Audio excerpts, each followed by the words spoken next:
Way down here to Panther, back shoreline, all this shoreline here. You can go inside of Panther Lake, you can go into Swan Lake, that whole area there. Most of the stuff that we've had and we've caught and had good opportunities have been down here in these little mouths that dump out into San Antonio Bay all the way down to Cedar. We've had a bunch of water that's been in our system now for a few days, so it's been very helpful in a lot of aspects because it's opened up a lot of fishing area that probably hadn't been able to get to before this time frame with all this extra water. So it's really been good. So Cedar's been like that. Cedar's been pretty low, a lot of grass in there. It needed a big flush of water to come into there. So we've been working this inside shoreline, back shoreline here, back around the mangroves and all this here. Found some decent fish, redfish, some scattered trout. Trout were pretty much, your 13s to 15s, somewhere along in there. Nothing great by any means. But the redfish were pretty consistent that were in here. They were all in that lower slot area, to maybe just under 18 to 22s were the type of fish that we were locating and finding in here. And of course, we were using multiple different style baits since we had enough water in there to do it. So I'm throwing a plug, and other clients are throwing some plastics or maybe a suspended bait here or there just to see. We're just prospecting the water and seeing what happening and see if there's something specific that these fish were wanting. So there really wasn't any one particular thing. So, we had some opportunities with the top water. We had some opportunities with the suspended bait, i.e. double D. And, of course, our regular plastics in both the burner shad, the original size, and down south, knock and tail, obviously marker 54. Didn't throw any jerk shrimp or any of that stuff. So it was pretty much just down south. And the knock and tails is what we were using here. Of course, we're fishing this outside shoreline as well, working all this here. You got a nice amount of grass in here all the way down to Twin. Didn't get further past Twin. Of course, these shorelines here are very good. You've got deeper grass sections that were out here. And, of course, up in here in the mouths, it's got a little bit mud, a little bit shallower stuff that's back in here in Twin Lake, and just like Cedar. But we found fish in all these different areas up down the shoreline, on the outside, back up in the lake some, back in Twin some. So there's not a mega concentration of fish in these particular areas, but just a good amount. It's worth the drive down there for sure, especially when you're coming all the way up from the Copano Bay area, Brazos Bay area, all the way down here. So it's a pretty good haul. So if you're coming out of Port O'Connor or maybe Charters Bait Camp or even Seadrift, this is not quite a bad run for y'all. If you're watching these videos in that particular area and see this kind of stuff, you want to kind of wander down in that area and see what you can do and see what you can find if you haven't already. So what I mentioned earlier, the main things that we've been throwing have been the down south, the original size. Copperfield's been very good for us. Watermelon Red's been good for us. Big Papa, Twisted Tea, White Ice, Bone Diamond have been the same culprits here that we've been throwing here for the last few weeks. That's been very good for us. Again, White Ice and Bone Diamond have kind of lit up, continued to stay lit up here for the last couple of weeks, maybe even 3 weeks. But they've been very good, especially in a little bit more stained water. Those fish have located and found them in and around those grass beds. It's been very good for us. Of course, in the knock and tail, Rogue has been the number one thing for us. And of course, then we got our greenbacks. Heavy metal, when the water has been right, it hasn't been as solid as the other baits have. Of course, in the White Ice and the knock and tail has been good for us as well. So those particular baits, throwing in and around, of course, in these back lakes, back on the shoreline, working your grass beds, working your deeper water. We've had a change temperature-wise. So we've already had a couple of good fronts that's pushed in here. This last one that came through had some decent amount of wind with it that kept things kind of going for you. It may have cut off some areas for you that you may not want to contend with, just coming out of that north and northeast and northwest conditions and that type of wind there. But the water temp has changed, air temp has changed, so it's all factored in. Our fishing primarily before this last front that came in here was pretty solid and pretty consistent. Now, since we're past this front now, we're going to be, a couple of days past, 3 days past, 4 days past. You should see that fishing start to come back. We start to have a temperature rise. Here lately, everything has been already starting to show, finding these fish adjacent to deeper water up on a flat somewhere that's got good mud and grass that's on it. So that's where we've been locating and finding our fish. A little bit deeper water early. Water temps have gotten down into the low 70s, high 60s. and that's pretty significant. It's a big change from where it's been in the mid 80s. So these fish have to adjust accordingly. So anyway, those are the things there. Again, throwing the 16th ounce jig head's been the main thing. It's probably why we're going to throw the rest of the winter time moving forward.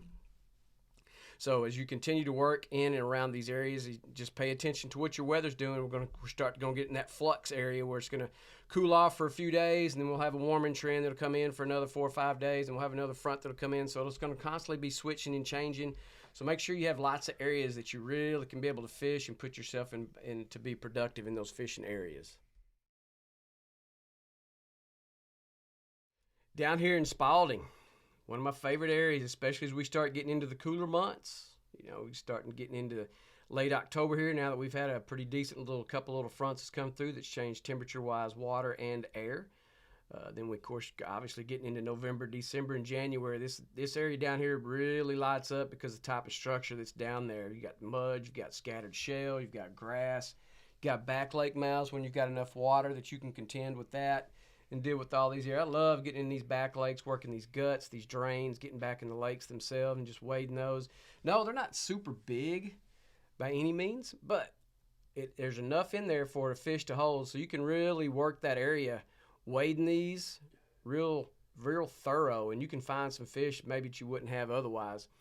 As you get into these, I call them 1, 2, 3, and 4. There's 5. There's one more that's a little bit further down here, but I usually don't incorporate that into the back lake ones. But this one here is really good. The one I just left at is really good. This one here with a little island in it, you can get around it, and of course you can take it even further back and wade all that. Some of it gets a little mushy, which are going to be, those are the types of areas that you're really going to want to be starting to look and find, especially when the water starts getting consistently cold and staying that way.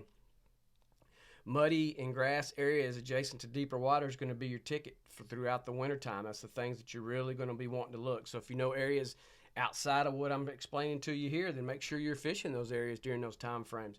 Fish are going to be in that stuff. They're going to be hanging off on that little tad bit deeper water just to acclimate so they can be comfortable until that flat area gets warmer for them to come up there and want to feed and kind of hang out and just feel that sun ray there on them.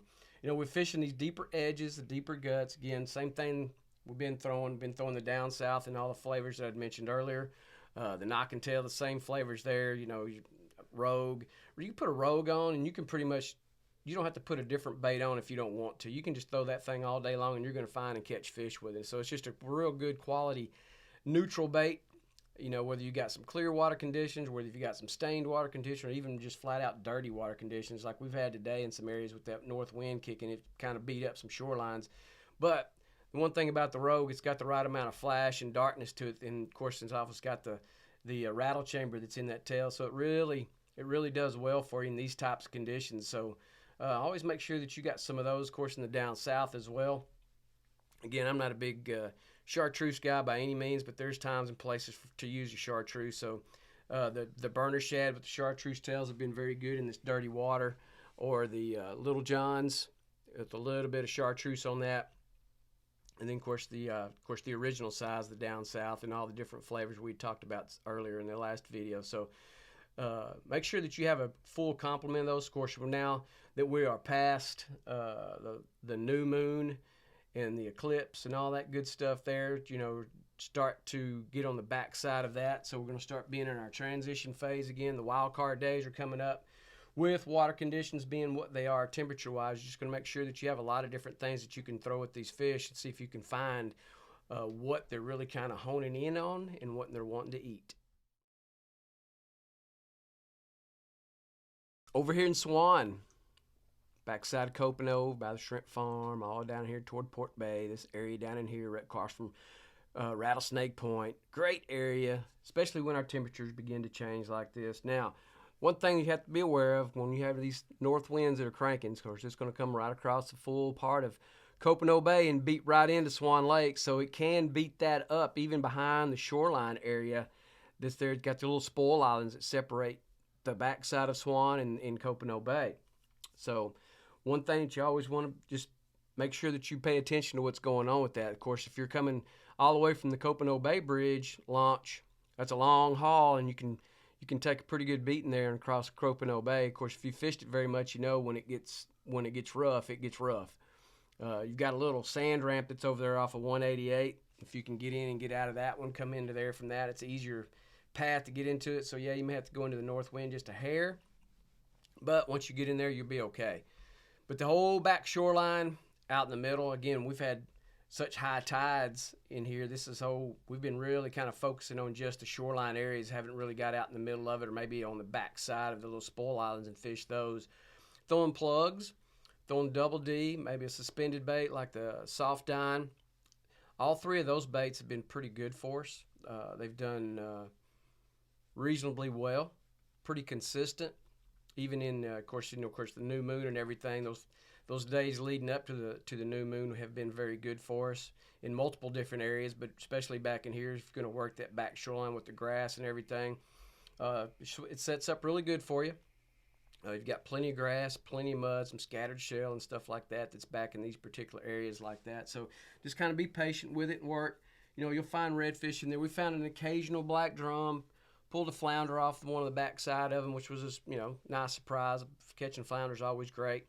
And then, of course, the trout, nothing too big, since they've went back to the old style or the original style measurements for the trout, the 15 to 25.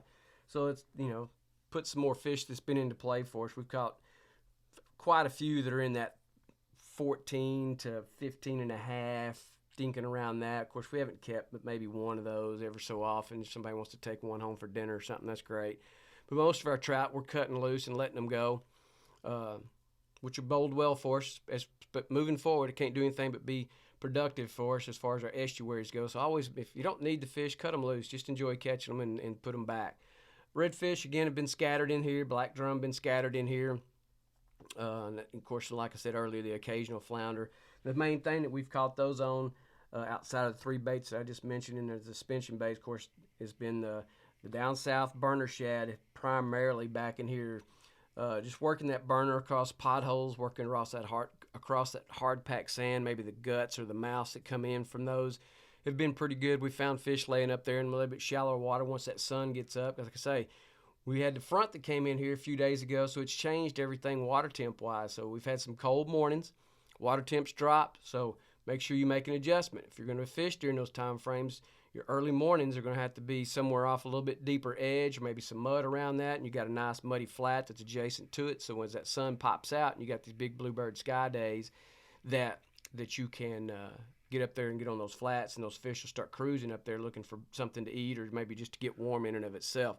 So always remember that as you move forward, as we get into the rest of our fall and our winter time's coming, because the fronts are not going to do anything but continue to line up, continue to push down. So those are always going to be key things that you need to look for, pay attention to, especially if you got to cross a big open bay, is make sure you don't get yourself caught out into one of these things. It can be a pretty tough predicament for you if you do get caught in some. So just always remember this time of year, safety is very important.